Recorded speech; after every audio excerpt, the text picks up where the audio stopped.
Kelebihannya pertama bisa larut sama air dingin. Oh. Pakai es juga langsung larut itu. Iya. Nah, yang kedua, yang batuk juga bisa konsumsi.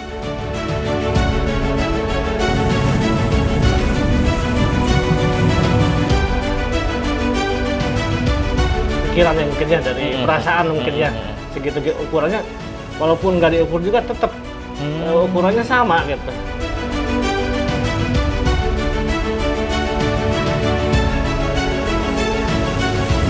Ciri khas Majalengka kan gula cakarnya kita lestarikan supaya enggak tenggelam begitu saja gitu.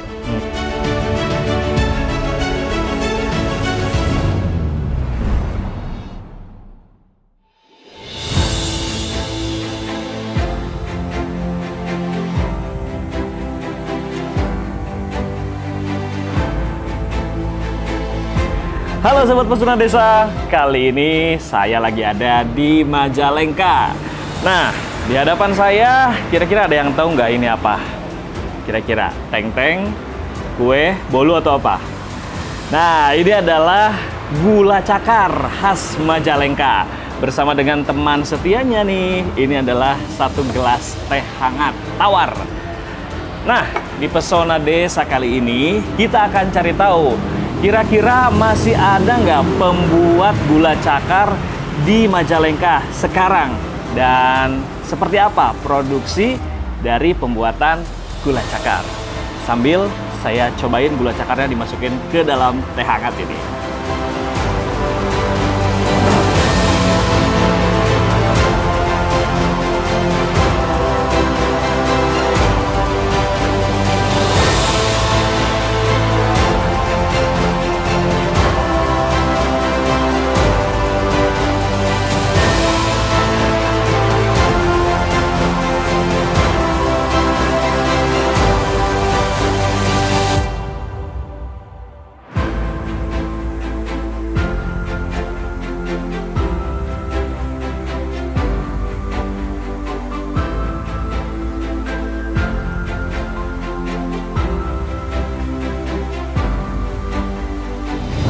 Punten Pak. Wah, Bapak nih yang punya ini ya gula cakar ya? Iya Pak. Waduh, ganggu nggak nih saya? Enggak ya? iya. Saya Gilang Pak. Ini dengan Bapak siapa? Pak Tatang. Pak Tatang. Wah, kayaknya lagi produksi nih, kebetulan banget ya.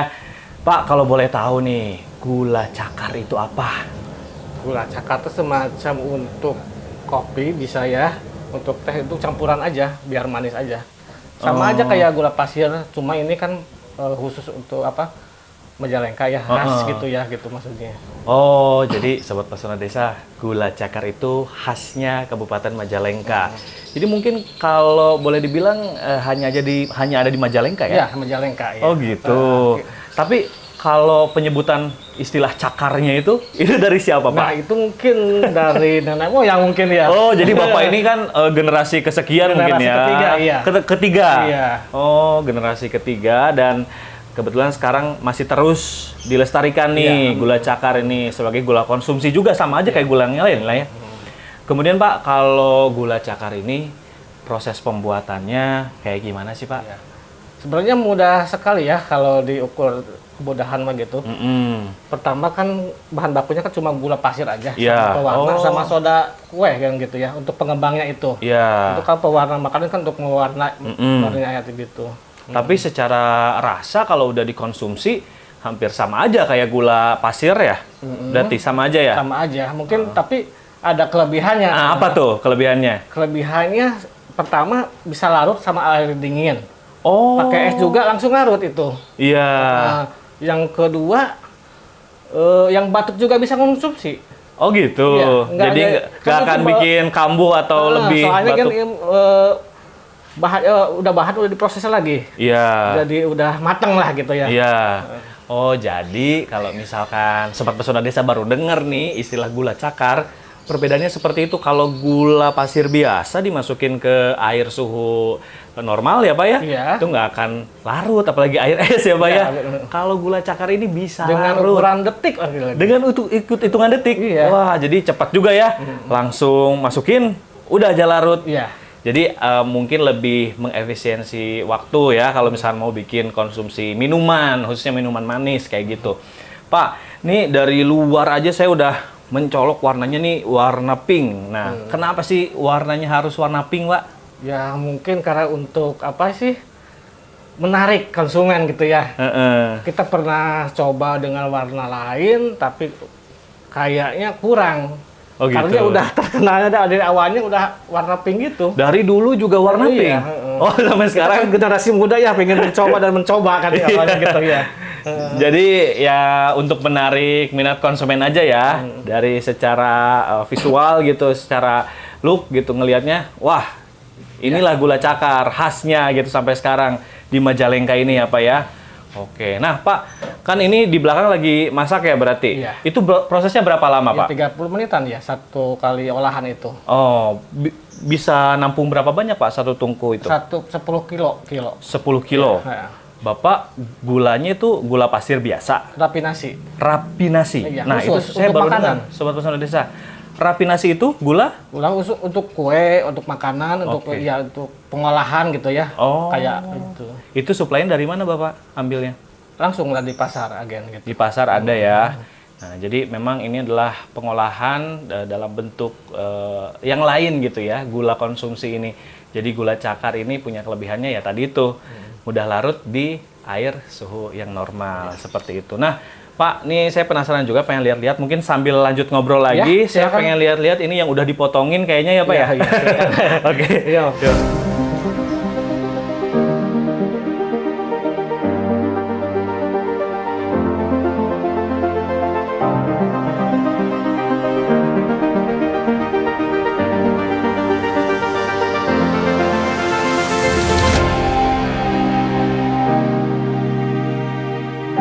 Pikiran yang mungkin ya dari perasaan mungkin ya segitu ukurannya walaupun nggak diukur juga tetap ukurannya sama gitu.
Nah, Sobat Pesona Desa, di belakang saya ini ada beberapa gula cakar yang sudah dipotongin. Saya tunjukin ya ke Sobat Pesona Desa tuh.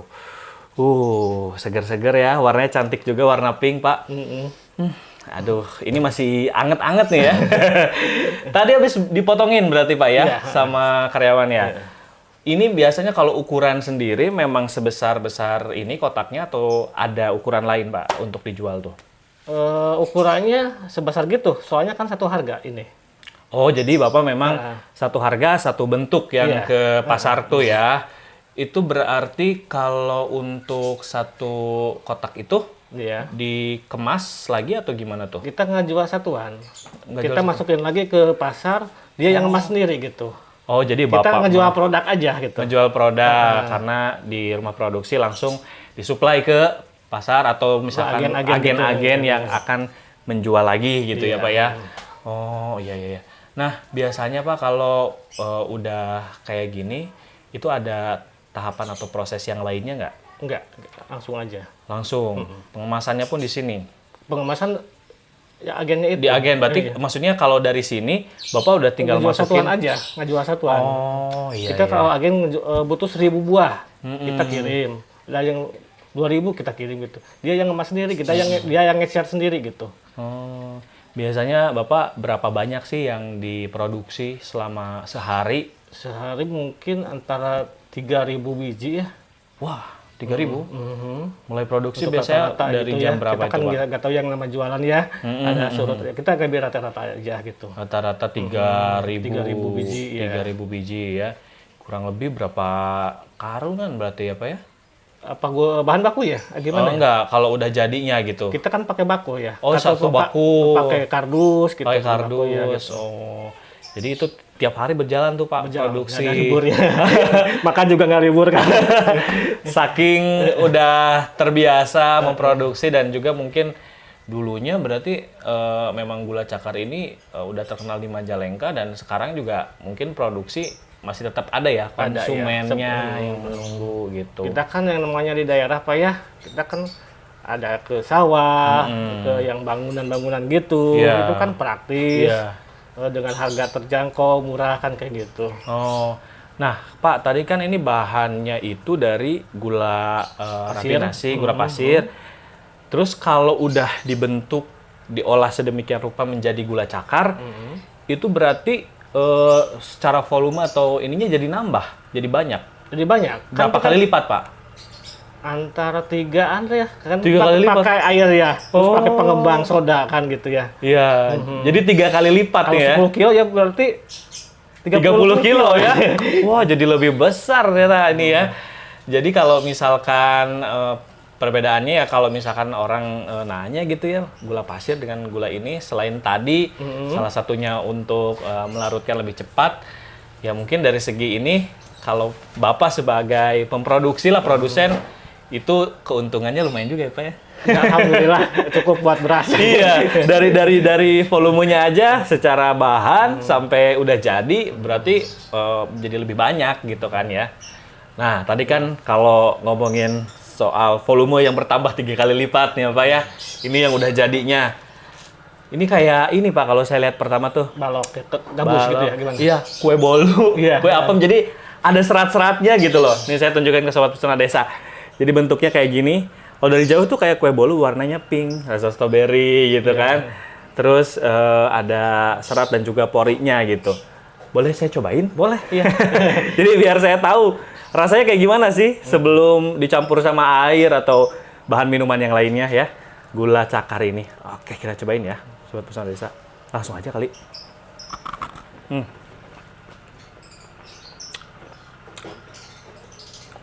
Manis, layaknya gula, tapi yang berbeda, ini bisa menjadi alternatif antara gula batu, gula pasir, gula aren juga.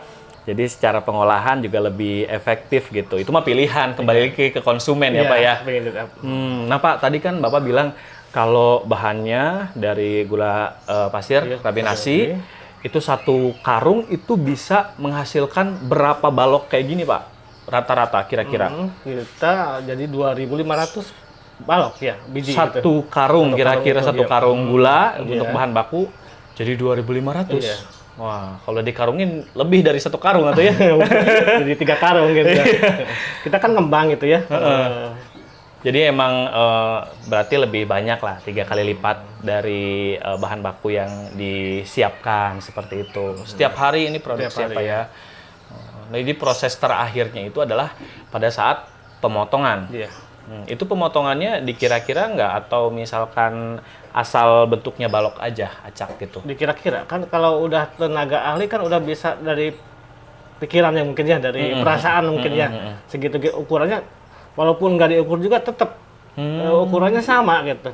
Nggak diukur, nggak di apa gitu, tapi tetap perasaan mungkin ya. Oh, jadi estimasinya memang satu balok ini ukurannya sudah seperti inilah ya.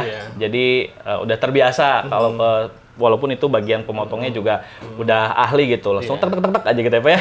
Ada lagi satu lagi Pak. Apa tuh?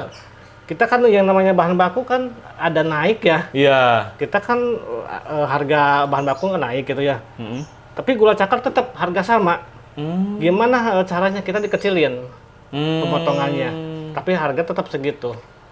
Kita supaya kan terjangkau sama masyarakat gitu ya. Kita ngecilin produknya walaupun bahan baku naik gitu. Itu jadi inilah ya dinamika dalam pemasarannya, terus tetap memenuhi kebutuhan dari pasar atau konsumen itu sendiri. Saya mau lanjut nyemilin ini Sobat Pesona Desa sambil apalagi pakai ngobrol-ngobrol lagi sama yang tadi Pak soal gula cakar lah, masih banyak, tapi mungkin kita bisa beralih dulu karena ini masih di dapur agak-agak panas sedikit. Kita ke depan mungkin Pak. Oke, yuk. Ya. Siap.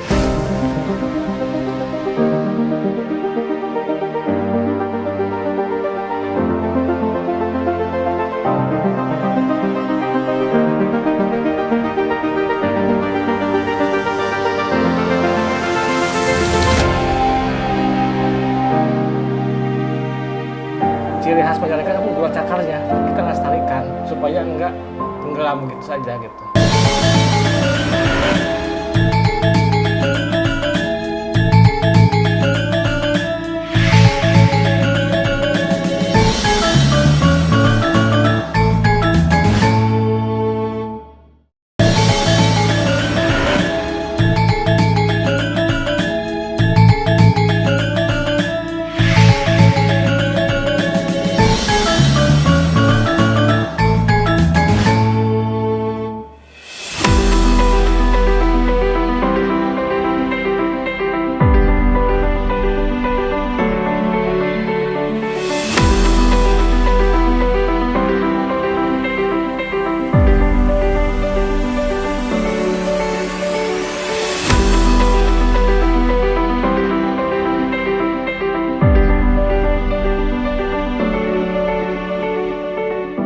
Nah, Sobat Pesona Desa, sekarang saya udah pindah nih ke tempat Bapak ya, di rumah, ini di halaman rumah.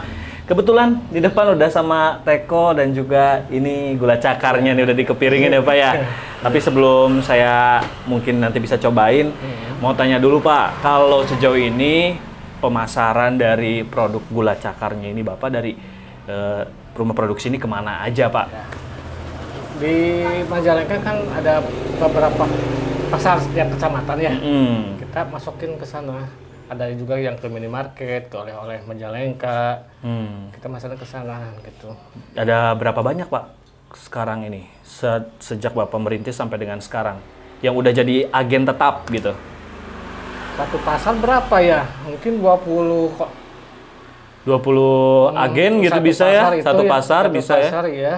Wah, lumayan banyak ya. Berarti udah ada yang konsisten pesan ke Bapak ya Pak ya? Untuk suplai produk gula cakar ini sendiri.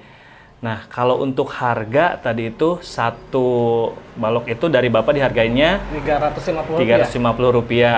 Terus ke agen Rp400 ya? Kita ke agen 350. Oh, 350, ya. Agen ke konsumen 500. 500. Wah, harganya masih relatif terjangkau dan bisa jadi pilihan untuk konsumen juga gitu ya Pak ya. Cuman nih Pak, ngomong-ngomong soal gula cakar, sebetulnya gula cakar ini di Majalengka itu udah ada sejak tahun berapa sih Pak? Sampai sekarang ternyata masih ada yang jadi pengrajin gula cakar. Dulu kakek mendirikan gula cakar itu tahun 68 gitu ya. 68. Iya, 65 68. Kurang lebih udah sekitar 60 tahunan lebih ya Pak ya? Sampai dengan sekarang gitu. Apa yang bikin Bapak masih tetap bertahan gitu untuk bisa menjalankan usaha gula cakar? Ya, pertamanya kan ini kan warisan ya. Bukan warisan keluarga. Pertama warisan keluarga gitu. Yang keduanya kan warisan leluhur. Khas Majalengka gitu ya. Ciri khas Majalengka kan gula cakarnya. Kita lestarikan supaya enggak tenggelam gitu saja gitu. Mungkin sampai ke depannya ke cucu kita lagi mungkin. Iya, gitu. Berarti supaya tidak musnah gitu. Iya, masih meneruskan apa yang sudah ada dari sejak generasi pertama sampai dengan sekarang gitu ya Pak ya. Nah, mungkin ini juga bisa jadi motivasi Bapak sebagai salah satu produsen gula cakar di Majalengka ke depannya gitu ya. Dan Sobat Pesona Desa, memang ternyata masih banyak di Majalengka ini yang memproduksi makanan ataupun juga bahan makanan, salah satunya gula cakar ini, Pak Tatang gitu ya, yang menjadi generasi ketiga dari usaha gula cakar yang terkenal di Majalengka.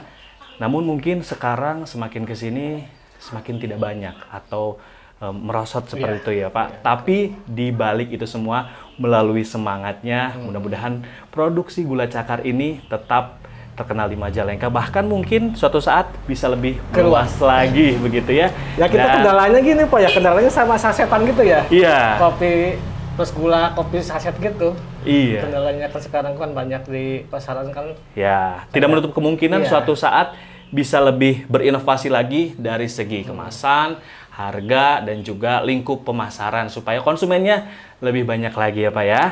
Dan sampai di sini perjumpaan kita di Pesona Desa kali ini. Sampai jumpa lagi di Pesona Desa selanjutnya. Saya mau cobain dulu ya gula cakar sama ini apa nih? Teh? Air biasa. Air biasa? Iya. Oke, yuk Pak kita cobain Pak. Sama Bapak bareng ya.